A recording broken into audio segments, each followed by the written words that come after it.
La municipalité de Saint-Godefroy fait l'acquisition de l'immeuble de la Caisse populaire de Saint-Godefroy.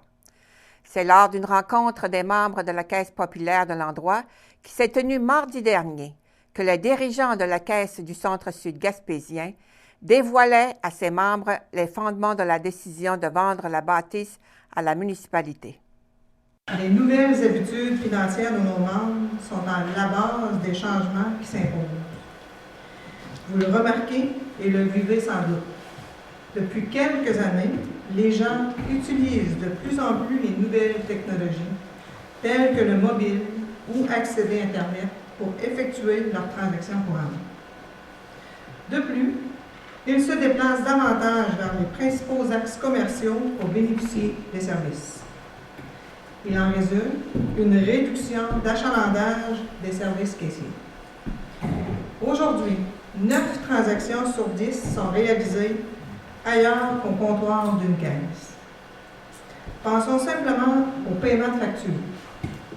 De plus en plus de gens, et c'est peut-être votre cas, le font par paiement préautorisé via accéder par téléphone, Internet ou téléphone mobile.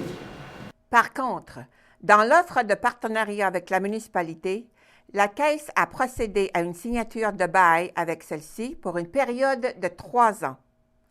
Donc, bonne nouvelle, le service au comptoir sera maintenu avec un nouvel horaire au début janvier 2016. Pour M. Gérard-Raymond Blais, maire de la municipalité de Saint-Godefroy, c'est un cadeau du ciel.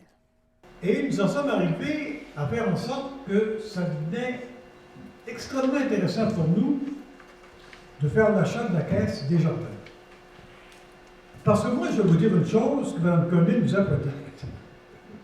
Je vais être plus transparent que Mme Conné. Ça, ce n'est pas des menaces qu'ils nous ont fait.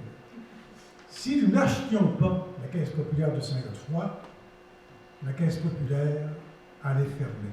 En terminant, les profits engendrés par la vente de l'immeuble seront redistribués dans la communauté dans le cadre du Fonds d'aide au développement du milieu.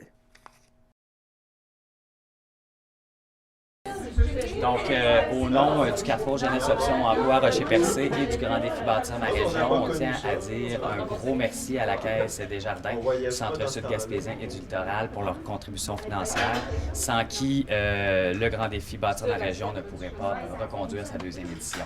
Donc, un gros merci de croire en nos jeunes et à tout leur potentiel. Et voilà. Merci.